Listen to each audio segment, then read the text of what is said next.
नमस्कार डॉक्टर मुनीश, बहुत बहुत स्वागत है आपका। अंजू जी नमस्ते, और आपके चैनल के दर्शकों को भी अभिनंदन। डॉक्टर साहब, केजरीवाल एंड पार्टी जो है वो क्या ये मानकर चलती है कि जो पंजाब की महिलाएं हैं वो उनके पुराने वादे को भूलकर नए वादे पर यकीन कर लेंगी? 2021 में महिलाओं को हर महीने 1,000 रुपया देने का वादा खुद केजरीवाल ने किया था। 4 साल लग गए उस वादे को पूरा करने में भगवंत मान को, और अब उनको लग रहा है कि ये 2027 के विधानसभा चुनाव से पहले ऐसा मास्टर स्ट्रोक है कि विपक्ष की किसी पार्टी के पास इसका जवाब नहीं होगा, महिलाएं फिर से भगवंत मान को, आम आदमी पार्टी को वोट देंगी। मास्टर स्ट्रोक ये तो कुचाल है, कुचाल। देखिए, पंजाब से पहले मैं आपके दर्शकों का ध्यान दिल्ली की तरफ दिलवाना चाहता हूं। दिल्ली में आम आदमी पार्टी ने 10 साल राज किया। वहां पे महिलाओं को क्या मिला? 2024 के मार्च में जब बजट पेश किया गया तो आतिशी ने यह अनाउंस किया कि 1000 रुपीज, 1000 रुपए प्रति महिला को इमीडिएटली, तुरंत प्रभाव से मिलने लग जाएगा। क्योंकि 2025 में इलेक्शन थे, तब भी उन्होंने यह किया कुछ महीने पहले। अच्छा, पैसा तो दिया नहीं, मिला नहीं, लेकिन साथ में केजरीवाल ने फिर यह कहना शुरू कर दिया कि मुझे तो प्रधानमंत्री ने या बीजेपी ने जेल में डाल दिया, तिहाड़ जेल में, इसलिए मैं पैसे दे नहीं पाया। बताइए, क्या मुख्यमंत्री अपनी तिजोरी से निकाल के देगा पैसे?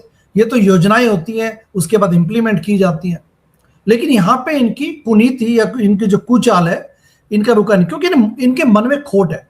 तो ये क्या है कि उसको उलझाने के चक्कर में अपनी महिलाओं को फिर कहते हैं, अब 25 में इलेक्शन है, दिसंबर में इन्होंने कैबिनेट डिसीजन पास कर दिया जब जेल से निकल के आए। तो मुख्यमंत्री तो था नहीं, आतिशी को बना दिया गया। अब क्या किया इन्होंने दिसंबर में, इलेक्शन से जस्ट 2-2.5 महीने पहले, इलेक्शन से जस्ट पहले इन्होंने एक कैबिनेट डिसीजन प्रभाव मतलब ये लागू किया, जिसका कोई मीनिंग नहीं है कि महिलाओं को 2100 रुपए मिलेंगे इलेक्शन खत्म होने की इमीडिएटली बाद। आप ये बताइए, वो तो होना ही नहीं था। They also knew it, and Delhi की जो महिलाएं हैं, वोटर्स हैं, उनको भी पता था। अब सेम पंजाब में इन्होंने नवंबर 2021 में मोगा में इन्होंने मिशन पंजाब लॉन्च किया। इलेक्शन होने 22 में, 2017 में ये लोग मात खा चुके हैं। 2017 में पंजाब में इलेक्शन में इनको जीत नहीं मिली। अब ये 3-4 साल वेट करते हुए 21 में इन्होंने मिशन पंजाब लॉन्च किया। तो उसमें बोला कि हम प्रति महिला को, एक महिला को 18 ईयर से अबव अडल्ट महिला को हम 1000 रुपीज पर मंथ देंगे। तो ये तो इस बात को तो 4 साल हो गए। अब 2022 में सत्ता में आ गए। 4 साल इन्होंने क्या किया? हरपाल चीमा जो इनके वित्त मंत्री हैं, उन्होंने हर योजना में हर साल जब वित्तीय बजट पास किया या प्रस्तुत किया तो उसमें एलोकेशन तो दिया ना इन्होंने। तो पिछले 4 साल के बजट का क्या होगा? क्या वो पिछले 4 सालों का भी 1000 रुपीज ईच 4 इयर्स के लिए मिलेंगे? That is one question. नहीं मिलेंगे। बेसिकली ये क्या कि इनका स्टंट है, दिस कॉल्ड स्टंट। उसके अलावा इन्होंने तब ये बोला था कि हम प्रति महिला को देंगे। अब ये कहते हैं, जो आज इन्होंने महिला दिवस पे 8 मार्च 2026 को हरपाल चीमा ने संडे के दिन जब ये वित्त मंत्री ने पेश किया, तो इसमें बोला कि जो महिलाएं इनकम टैक्स देती हैं, जो महिलाएं सरकारी नौकरी में, उनको ये नहीं मिलेगा। एंड एमएलए एमपी महिलाओं को नहीं मिलेगा। एमएलए एमपी महिलाओं को इसमें बताइए, इसको फोकस करने की क्या आवश्यकता है? दुनिया भर की ऐसी महिलाएं हैं जिनको जिनकी हेल्प की जा सकती है। फिर कहते हैं कि दलित महिला को हम 1500 रुपए देंगे। अब इसका एलोकेशन चेंज कर दिया, 1000 rupees to general category and 1500 दलित को। अब ये दलित हितैषी बन गए एकदम। और इनका जो दलित प्रेम है, इसका तो ये तो इतने पाखंडी है कि इनका दलित प्रेम तो मैं अभी उजागर कर देता हूं, इनका कितना पाखंड है।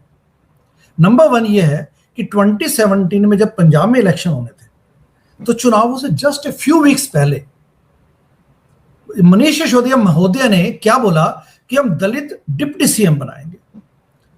पहली बात तो ये कि दलित सीएम क्यों नहीं बना सकते आप? क्योंकि केजरीवाल को खुद सीएम बनना था, वो तो जनता ने इनको स्वीकारा नहीं। सेकंड, जब दलित डिप्टी सीएम अब क्यों नहीं बना दिया आपने 2022 में? 2022 में ये जो अनाउंसमेंट है, ये अपना प्रॉमिस था, ये इसको कैरी ऑन क्यों नहीं किया आपने? वो क्यों नहीं बनाया? अच्छा, दिल्ली वापस चलिए। अब दिल्ली में देख लीजिए इनका दलित प्रेम। वहां पे राजकुमार आनंद दलित वर्ग से थे, वो वहां पे मंत्री थे वहां पे। पंजाब दिल्ली गवर्नमेंट में। उसके अलावा राजेंद्र पाल गौतम, ये दोनों आम आदमी पार्टी के एमएलए थे, दोनों मंत्री थे एक अलग अलग स्टेज पे। आनंद ने जब इस्तीफा दिया तो आनंद ने तो करोल बाग से, जो उन्होंने तो स्पष्ट बोला, पटेल नगर से उन्होंने जो एमएलए थे उन्होंने स्पष्ट बोला कि इवन दलितों का जो पैसा है, जो एलोकेशन है, जो फंड्स एलोकेटेड है, उसको भी ये लोग खा गए। इनफैक्ट दलित में मैं आपको गारंटी से बता सकता हूं, क्योंकि दिल्ली की पॉलिटिक्स को हमने देखा है, जिया है, वहां पे दलितों के वेलफेयर में कुछ पैसा खर्च किया नहीं गया ठीक ढंग से, जबकि उनको काफी पैसा खर्च किया जाना चाहिए था। एंड उन्होंने वहां भ्रष्टाचार किया। प्लस इन्होंने राजेंद्र पाल गौतम ने भी इसी किस्म के सेंटिमेंट्स बताए। लेकिन क्योंकि पंजाब में 34%, अंजू जी 34% वोटर दलित का, तो ये उस बात को ध्यान में रखते हुए ये आप दलित प्रेम इनका जाग उठा। लेकिन जनता पहले भी इनके समझ चुकी थी, इनकी चाल अब भी समझ चुकी है, होना जाना इसमें कुछ है नहीं, ये बात तो तय है। सर, अगर दलित प्रेम है और दलित वोट बैंक को अपनी तरफ खींचने की कोशिश है, क्योंकि महिलाओं का भी 50% के आसपास वहां पर वोट है जी, और ये उनको भी बांट रहे हैं, सामान्य वर्ग और दलित महिला वर्ग, तो इनकी नजर तो उस वोट बैंक पर है। लेकिन फिर यहाँ पर ये महिला दिवस पर जब ऐसी अनाउंसमेंट कर रहे हैं, वो जो 4 साल पहले कर चुके हैं उसको अनाउंस कर रहे हैं, तो सीधे सीधे कह देते कि हम पंजाब में चुनाव जीतेंगे तो फिर दलित महिला को सीएम बना देंगे, ज्यादा बेहतर रहता है केजरीवाल एंड कंपनी के लिए। एग्जैक्टली। चलिए, दलित डिप्टी सीएम का तो इनका वादा था ना, तो वो तो बट नेचुरल था कि इनको करना चाहिए था, लेकिन उन्होंने किया नहीं। और बिल्कुल आपकी बात ठीक है, अगर इनको इतना ही मोहब्बत है, इनको इतना दलितों के प्रति इनका प्रेम, अगर इनको आ भी रहा है तो दलित सीएम बनाइए आप, क्योंकि वहां पे 34% जैसा मैंने कहा वोटर दलित है, तो एक बड़ा सशक्त मैसेज आएगा। लेकिन ये करेंगे नहीं। उसके अलावा ये भी ध्यान दीजिए कि दिल्ली जो पंजाब में है, पंजाब में डेफिसिट है, स्टेट डेफिसिट है बजट का। जब ये मुख्यमंत्री बने मान, तो ये दौड़े दौड़े दिल्ली गए, कहते हैं मुझे Punjab is in bad shape. मतलब जब पहली बार मुख्यमंत्री बने 2022 में, तो इन्होंने प्राइम मिनिस्टर मोदी को ये गुहार लगाई कि देखिए पंजाब की तो हालत खराब है, पंजाब को प्लीज हमें रीडेवलप करने के लिए 50 से 60 हजार करोड़ का पैसा दीजिए, स्पेशल पैकेज दीजिए। और अब यहाँ पे ये फ्रीबीज बांट रहे हैं। मैंने तो 2025 में एक रेडिफ में एक इंटरव्यू मेरा पब्लिश हुआ था, मैंने कहा था कि Arvind Kejriwal is the father of freebie culture in India. बिल्कुल, क्योंकि इन्होंने, आपको ध्यान होगा, सबसे पहले बिजली का वादा किया था, बिजली 200 यूनिट वाला, पानी का इन्होंने बोला था। उसके बाद जो हुआ दिल्ली में आप सब जानते हैं। प्लस उसके अलावा यदि ध्यान देंगे कि Punjab is already budget deficit है ना, बजट में डेफिसिट में चल रहा है, तो इनको इस किस्म के फ्रीबीज बांट के इरेस्पॉन्सिबल पॉलिटिक्स कर रहे हैं। जबकि good policy is good politics. अगर आप पॉलिसीज अच्छी बनाएंगे तो अच्छी पॉलिटिक्स कर पाएंगे। लेकिन क्योंकि इन्होंने जनता का काम किया नहीं, विकास काम किया नहीं, इनके खुद एमएलए जेलों में भरे पड़े हैं। जो काम के एमएलए थे उनको इन्होंने सस्पेंड या पार्टी से निष्कासित कर दिया। सत्ता का खेल है वहां पे। तो अब ये हड़बड़ाहट में इनको अब चुनाव अपने हाथों से निकलते दिखता है 2027 का, तो इसलिए अब इस किस्म की अनाउंसमेंट करके लोगों को मतलब रिझाना चाहते हैं, जबकि ऐसा होगा नहीं। और फिर पूरा का पूरा कुनबा तो केजरीवाल का वहां बैठा हुआ है सर। केजरीवाल जिस बंगले में रह रहे हैं, जिन गाड़ियों का 100 गाड़ियों का काफिला चलता है, उस पर भी तो करोड़ों फूंके जा रहे हैं। और खुद केजरीवाल ही थोड़े, मनीष सिसोदिया वहां, सत्येंद्र जैन वहां पर है सर, वो उनकी पार्टी के बाकी लोग भी तो वहीं पर बैठे हो, विभव कुमार वहां बैठा हुआ है। ये सब क्या मुफ्त में वहां बैठे होंगे? इनको नहीं कुछ मिल रहा होगा सर वहां से?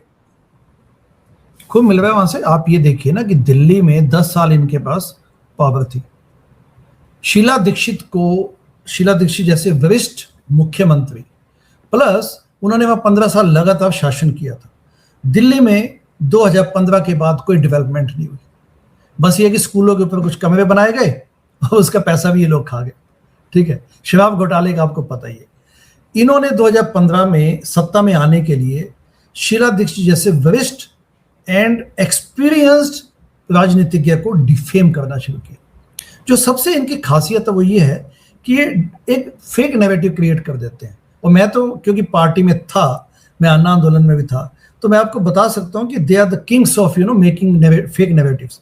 इन्होंने सबसे पहले क्या चाल शुरू की, क्योंकि इनको सत्ता में आना था, आंदोलन की आड़ में इनके पास समर्थन था, काडर नहीं था इनके पास। लेकिन वही जो देशभक्ति के नाम पे एक भीड़ थी, एक समूह था, उनको लगा चलो पार्टी बना ली, कोई बात नहीं, देश बदलेंगे, क्योंकि व्यवस्था परिवर्तन एंड संपूर्ण क्रांति का उद्घोष किया गया, प्लस भ्रष्टाचार मुक्त भारत बनाना है।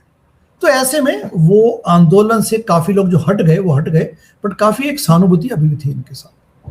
तो इन्होंने क्या किया कि शीला दीक्षित जी को डिफेम करने का ठेका ले लिया। सोचा कि the best way is just attack without basis. 43% लोग कहते हैं ये ऑटोज के पीछे लगवाने शुरू कर दिया इश्तिहार, ठीक है, बैनर्स। अच्छा, वॉलंटियर्स हमारे जैसे थे ही पागल, वो भी लगाते गए, चिपकाते थे फ्री में ऑटोज के पीछे दीवारों पे। 43% अंजू जी इन्होंने बोला 43% लोगों ने ये बोला है कि शीला दीक्षित भ्रष्ट है एज ए सीएम। अब ये 43% पे सर्वे नहीं करवाया गया, ये फेक नैरेटिव था। तो अंजू जी ये देखिए कि फेक नैरेटिव न केवल डेवलप किया गया, उसमें योगेंद्र यादव जी जो कि सिफोलॉजिस्ट, पॉपुलर सिफोलॉजिस्ट थे उस वक्त, उनके नाम पे भी क्रेडिबिलिटी बनाने की कोशिश की गई। उन्होंने सर्वे कंडक्ट किया कि 43% जनता ये बोलती है। सर्वे तो ये ऐसे नंबर उछाल देते थे, survey was never done, they were just fake numbers, we were masters in that. अब योगेंद्र यादव की क्रेडिबिलिटी पे इन्होंने उसको फेक सर्वे बना के, और योगेंद्र यादव ने खुद माना बाद में। देखिए, इन्होंने मुख्यमंत्री शीला दीक्षित पे दो ढंग से अटैक शुरू किया। नंबर 1, उनको भ्रष्ट घोषित करने की कोशिश की, जो मैंने बताया आपको कि 43% का फेक नैरेटिव, फेक सर्वे बनाया गया। सेकंड, इन्होंने क्या किया कि उस वक्त, उस साल, मतलब दिल्ली जल बोर्ड की अध्यक्षा भी, चेयरपर्सन भी शीला दीक्षित जी थी। तो इन्होंने बोला कि पानी की जो किल्लत है उसके लिए दिल्ली जल बोर्ड भ्रष्टाचार का अड्डा है, एंड जो टैंकर माफिया दिल्ली में फल फूल चुका है कई सालों से, उसकी जिम्मेदार शीला दीक्षित। अब ये लोगों को टच किया, और इन्होंने प्रॉमिस किया कि हम सत्ता में आते ही दिल्ली जल बोर्ड की अध्यक्षा पे, यानी कि चेयरपर्सन पे मुकदमा चलाएंगे, एंड उसके लिए उन्होंने एक डोसियर भी तैयार किया, और इन्होंने कहा कि हम इनको सजा देंगे। अब 2015 में जैसे सत्ता में आए तो Kapil Mishra was the minister, जल मंत्री। उन्होंने ट्रांसपेरेंसी वेब सीरीज में कपिल मिश्रा ने खुद बयान किया, उन्होंने कहा कि उन्होंने उस पर बड़े एक ईमानदारी से शुरू किया कि हाँ भाई, अब तो ये क्योंकि उजागर करना है, क्योंकि ये तो हमारा पोल प्रॉमिस है कि शीला दीक्षित और दिल्ली जल बोर्ड का हम भ्रष्टाचार उजागर करेंगे। तो he started investigating on this. उन्होंने ऑर्डर की। According to Kapil Mishra, transparency web series में जब वो फाइल लेके गए तो केजरीवाल ने कहा तुम्हें क्या पड़ी है, तुम्हें यही काम पड़ा है क्या? तो ही वाज टेकन अबैक कि ये तो हमारा पोल प्रॉमिस था, वन ऑफ द प्रोमिनेंट। तो आप समझ सकते हैं कि कैसे सत्ता में आने के लिए ढोंग रचा, और उसके बाद politics as usual, Jitendra Tomar को आते ही लॉ डिग्री की उसका सफाई जिम्मेदारी ले ली। तो दिस काइंड ऑफ थिंग्स। अच्छा, उसके अलावा आप ये देखिए कि जो फेक नैरेटिव का इनका इतिहास हो पुराना है। अन्ना आंदोलन के टाइम भी इन्होंने, जैसा मैंने कहा कि इंडिया अगेंस्ट करप्शन पेज को इन्होंने उड़ाने की, हाईजैक करने की कोशिश की। प्लस शिवेंद्र चौहान जो कि इंडिया अगेंस्ट करप्शन के शुरू में अरविंद केजरीवाल के कंधे के साथ कंधा मिला के काम किया है, and he was one of the first rebels. उन्होंने बताया ट्रांसपेरेंसी वेब सीरीज में कि कैसे जब ये स्टैंड स्टिल पे था अन्ना आंदोलन, kind of things were not moving forward, तो ये कहते हैं कि हम अब एक मेजर न्यूज़पेपर में एक सर्वे करवा देते हैं, लोगों से पूछते हैं कि क्या आंदोलन से पार्टी बनाई जानी चाहिए। तो शिवेंद्र चौहान ने ऑब्जेक्शन किया। उन्होंने कहा कि ये तो पॉजिटिव क्वेश्चन है, जब आप पहले से ही पॉजिटिव क्वेश्चन देंगे तो लोग हाँ ही बोलेंगे ना। आंदोलनकारियों से पूछना कि क्या पार्टी बनाई जानी चाहिए, तो काफी लोग हाँ बोलेंगे। आप ये पूछिए उनसे कि भाई करना क्या चाहिए अब, तो ये इनकी मंशा थी शुरू से कि आंदोलन की सहानुभूति से पॉलिटिक्स अपनी चमकाई जाए, and that is what precisely he is doing now. अब ये पंजाब, दिल्ली में इन्होंने महिलाओं को ठगा, कुछ नहीं मिला, ठेंगा मिला। अब यहाँ पे भी सेम है।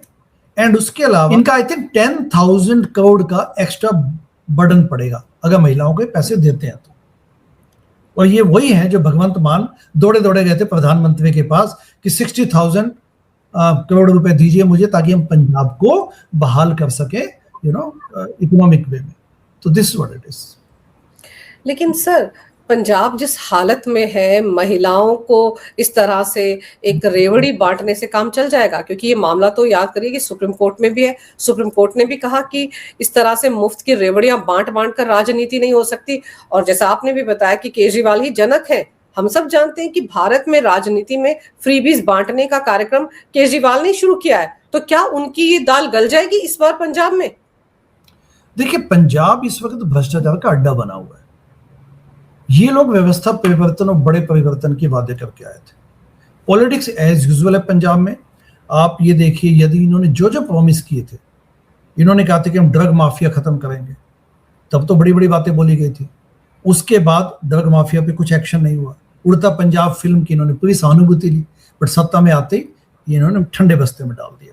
सिमिलरली आप सैंड माफिया देखिए, आम भ्रष्टाचार के जो जो भी किस्से आते हैं, जिसको कहते हैं ना कि ऑफिस में जाओ काम नहीं होते, जनता परेशान, नौकरियां फिल नहीं की जाती, अस्पतालों में जाओ तो सेवाएं नहीं मिलती, स्कूलों में जाओ तो पढ़ाया नहीं जाता, सेम एज यूजुअल। अब ये देखिए ना, जो आईपीएस भुल्लर जो पकड़े गए, 8 करोड़ का कैश उनके घर पे मिला, एंड 5 लाख के रिश्वत लेते वक्त वो रेड हैंडेड पकड़े गए थे। तो ये तो एक आईपीएस भुल्लर एक पकड़े गए, एक डीआईजी, बट पंजाब में ऐसे कई डीआईजी हैं। So this is one of the manifestation कि कैसे गवर्नमेंट चलती, कैसे संतरी से लेकर मंत्री तक इनके कट कमीशन बंधे हुए हैं, and that is why to enjoy those ये जो पॉलिटिकल एडवांटेज लेने के लिए, जैसे ये लोग 2025 में दे लॉस्ट दिल्ली, तो इसके बाद सीधा पंजाब आके बैठ गए। इनफैक्ट विभव कुमार का तो पहले ही भेज दिया गया था। आपको क्या लगता है कि भगवंत मान इस वक्त सीएम है पंजाब के? नो, वो तो जस्ट एक सेरेमोनियल सीएम है। उनके कमरे में तो कब्जा किया हुआ है केजरीवाल स्वयं ने। पंजाब में ही तो बैठे हैं सत्ता लूज करने के बाद। विभव को पहले भेज दिया, पूरा दिल्ली का दरबार यहां बैठा हुआ है। दिल्ली के लोगों को even Punjab pollution control board की जो अध्यक्षा है, वो आप सोचेंगे क्या पंजाब से है? That is Reena Gupta. अभी बनाया गया उनको कुछ महीने पहले। उनको वहां पे रिहेबिलिटेट कर दिया। पंजाब में कोई काबिल व्यक्ति नहीं है कि जो पंजाब पोल्यूशन कंट्रोल बोर्ड को संभाल सके। तो ये शो करता है कि किस प्रकार से इन्होंने वहां पे सत्ता पे कब्जा किया हुआ है, एंड राज्यसभा की सीटें बेच बेच के इन्होंने पैसे कमाए हुए हैं। अब लेटेस्ट जो एंट्री थी, केजरीवाल स्वयं जाने की बजाय किसको भेजा उन्होंने? पंजाब के अदानी को, राजेंद्र गुप्ता को। तो इनका पूरा इतिहास उठा के देखिए, राज्यसभा की एक एक सीट इन्होंने बेची है, एंड वो भी मनी बैग्स को, थैली शाहों को। दिस शोज कि इनका कैरेक्टर क्या है, इनका वैल्यू सिस्टम क्या है। लेकिन वैसे पहनने को नीली शर्ट और एक पेन लगा देंगे आगे, वो जो कैप थी आम आदमी पार्टी की, मैं हूं आम आदमी, मैं भी अन्ना तू भी अन्ना, वो सब गायब हो चुका है। अब ये they are just feasting upon Punjab में उसके सत्ता का सदुपयोग, सत्ता को just they are just harvesting upon this, feasting upon. सत्ता का दुरुपयोग सर कर ही रहे हैं, लेकिन इस बार क्या आपको लगता है कि जैसे खालिस्तानियों ने जो विदेश में रहते हैं, उन्होंने इनको सपोर्ट किया था पिछले चुनाव में, इस बार उनका कहीं कोई लेना देना नहीं इस चुनाव से, इसीलिए डरे हुए केजरीवाल, इसीलिए उनको लग रहा है कि महिलाओं में फूट डालो, सामान्य वर्ग और दलित महिलाओं को अलग करो, इस तरह से शायद उनकी बात बन जाए? इनकी आम आदमी पार्टी की हिपोक्रेसी तो काफी समय पहले एक्सपोज हो चुकी है। अब तो बस ये किसी न किसी प्रकार से सत्ता से चिपके रहना चाहते हैं, क्योंकि वो तो पन्नू ने उजागर कर दिया इनका कि खालिस्तानियों से जो पैसा लिया इन्होंने, तो पन्नू ने उजागर कर दिया कि $मिलियन ऑफ डॉलर्स उन्होंने आम आदमी पार्टी और केजरीवाल को दिए थे। वो जो न्यूयॉर्क गुरुद्वारे का जो रिचमंड हिल का जो किस्सा मैं पहले भी बता चुका हूँ, तो उसमें तो मैं खुद वहाँ पे था, तो मैंने देखा जिस ढंग के इनकी वहाँ पे एक्ट्स थे। प्लस आप ये सोचें कि पंजाब के जो बाहर जो स्ट्रॉन्ग डायस्पोरा बैठा है, पंजाबी डायस्पोरा, वो तो इनके पक्ष में अब है भी नहीं। ये तो उनको लूज कर चुके हैं, क्योंकि वो तो ये चाहते थे कि हमारा पंजाब जब एनआरआई के रूप में बाहर बैठा होता है एक आम भारतीय, तो वही सोचते हैं कि मेरे देश में, मेरे स्टेट में, मेरे देश में उन्नति हो, विकास हो, अच्छी राजनीति हो, अच्छी पॉलिसीज बने। ठीक है, ऐसा तो उन्होंने कुछ किया नहीं। तो पंजाब, कनाडा, खासकर कनाडा से इनको बहुत सहानुभूति मिली थी, लंदन से मिली थी, सिखों से, बट वो तो सब एडवांटेज अब जा चुकी है। इनफैक्ट अब तो ये पूरे प्रकार से जो भगवंत मान है, आप देखिए ना उनकी एज ए सीएम क्या क्रेडिबिलिटी है, बताइए। उन पे तो काफी आरोप लगे हैं। Plus he is perceived as a very inefficient, incompetent Punjab chief minister. Sir, उनकी एफिशिएंसी पर सवाल उठाने वाले आम आदमी पार्टी के वो जो नॉर्थ अमृतसर से एमएलए हैं, कुंवर विजय प्रताप सिंह, जब उन्होंने सवाल उठाए थे कि किस तरह से उनको क्यों गद्दी पर बिठाया गया, उनकी जगह किसी और को सीएम बनाना चाहिए, वो तो काम भी ठीक से नहीं कर पाते हैं। जब उन्होंने ये बातें पब्लिक डोमेन में कही थी, उसके बाद ही तो उनको पार्टी से 6 साल के लिए बाहर कर दिया गया था। हाँ, ये देखिए ना, ये शो करता है कि इनका वास्तव में चरित्र क्या है। जब आवश्यकता थी तो कुंवर विजय प्रताप सिंह, जो कि आईपीएस ऑफिसर थे, उनको इस्तीफा दिलवाया गया कि आप प्लीज आम आदमी पार्टी ज्वाइन कीजिए, फिर ड्रग माफिया हम खत्म करेंगे। That is what he wanted. तो उन्होंने इस्तीफा दे दिया। अब उनको पता नहीं, वो या तो हम जैसे लोगों से पहले बात कर लेते कि ये अल्टीमेटली, जैसे परमजीत कटियाल ने बोला कि जिसने अरविंद केजरीवाल को नजदीक से देख लिया वो अपने घर वापस जा चुके हैं। तो दिल्ली में तो हम कई लोग समझते हैं इस बात को। अब विजय प्रताप जी ने आईपीएस अपनी जॉब छोड़ी, प्रीमेच्योर, एंड पार्टी ज्वाइन की। उसके बाद उनको पूरे स्टेज पे चढ़ा के बोला गया कि इनके माध्यम से हम ड्रग माफिया खत्म करेंगे। अब ड्रग माफिया खत्म होने की बजाय उनको पार्टी से निष्कासित कर दिया गया। दिस शोज कि इनको वास्तव में पढ़े लिखे, समझदार, या जो चाहते हैं वास्तव में पार्टी पॉलिटिक्स के माध्यम से देश की सेवा करना, अपने कॉन्स्टिट्यूएंसी की सेवा करना, ऐसे लोग इनको चाहिए नहीं। ये रिपीटेडली ये प्रूव हो चुका है। And alone he is not the only example. आप बाकी भी देखेंगे, पंजाब में जो पढ़े लिखे, जो इंटेलेक्चुअल लोग थे, जिनको लगा चलो हम देश बदलेंगे, वो सब अब पार्टी में है ही नहीं इस वक्त। सर, ताजुब तो इस बात का होता है कि महिला दिवस के मौके पर इन लोगों ने ये ऐलान किया कि मावा तिया सत्कार स्कीम है। ये अपनी पार्टी में ये महिलाओं का कितना सत्कार करते हैं सर, वो तो जीता जागता प्रमाण हमने शीश महल में देखा था। इन्होंने अपनी पार्टी के सांसद के साथ क्या किया था सर? तो किस मुंह से ये महिलाओं के सम्मान की बात करते हैं और किस मुंह से पंजाब की महिलाएं इनकी बात सुनेंगी? अभी आप ये देखिए ना, जो पंजाब का एक एमएलए, आम आदमी पार्टी के एमएलए, उनको महिला शोषण में अल्टीमेटली वो पंजाब से एक्सकोंड हो गए, एंड वो हरियाणा में जाके पुलिस ने उनको पकड़ा। अब वो छोड़ छाड़ के वो ऑस्ट्रेलिया जा चुके हैं, आम आदमी पार्टी के एमएलए। ये तो इनकी कहानी है। उसके बाद और 2-3 पढ़ी लिखी महिलाओं ने अभी इनकी पार्टी छोड़ी है पिछले कुछ महीनों में, सालों में। इनको तो चाटुकार लोग चाहिए, इनको सिर्फ चाटुकार और सिकोफेंट चाहिए, जो इनकी हाँ में हाँ मिलाए एंड फेक नेगेटिव अराजकता में विश्वास रखते। क्योंकि आम आदमी पार्टी के इन व्यक्तियों के साथ इसलिए भी बैठना उठना मुश्किल है क्योंकि इनका पूरा सिस्टम ही अजीब ढंग का है। इनको कोई देशभक्ति से कोई लेना देना नहीं है। जैसा मयंक गांधी ने भी वेब सीरीज में बताया कि इनको सिर्फ हो हल्ला करने के लिए प्लस भारत माता की जय और वंदे मातरम बोलने के लोग चाहिए। उसके बाद तो इनका दमनकारी नीति में यही आता है कि बस जो हमने करना हम करेंगे, बाकी आप शांति से बैठ जाइए। That is why they have lost the plot ना। इनका कोई कार्डर नहीं है इस वक्त भी। इन पंजाब का आपको क्या लगता है कार्डर है? कुछ नहीं है इनके पास। सर, कार्डर नहीं है, इसीलिए तो इस तरह की योजनाओं का और ये जो फ्रीबीज होती हैं, जो मुफ्तखोरी की योजनाएं होती हैं, इसीलिए तो इनका पल्ला पकड़ा केजरीवाल एंड कंपनी ने। अगर कैडर होता तब तो ये सब नहीं करते ना वो। लेकिन सर, अभी तो शराब घोटाले के मामले में फंसे हुए हैं। आज 9 मार्च है, आज तो इनका मामला दिल्ली हाई कोर्ट में भी खुलेगा, क्योंकि सीबीआई जो थी वो निचली अदालत के फैसले के खिलाफ पहुंची हुई दिल्ली हाई कोर्ट। तो अभी तो वहां से भी झटका लगना बाकी है केजरीवाल को। लेकिन फिलहाल तो जो इनको लग रहा है कि बड़ा मास्टर स्ट्रोक है इनका महिलाओं को अपने पाले में लाने का, वो जैसे दिल्ली में उसकी हवा निकली थी, वैसे ही पंजाब में भी 2027 में जब विधानसभा चुनाव होंगे तो उस पूरे के पूरे दावे की हवा निकल जाएगी। आपने सर समय निकालकर इस विषय पर बहुत अहम जानकारी मेरे दर्शकों को दी। आपका बहुत बहुत धन्यवाद। नमस्कार। जय हिंद। जय हिंद।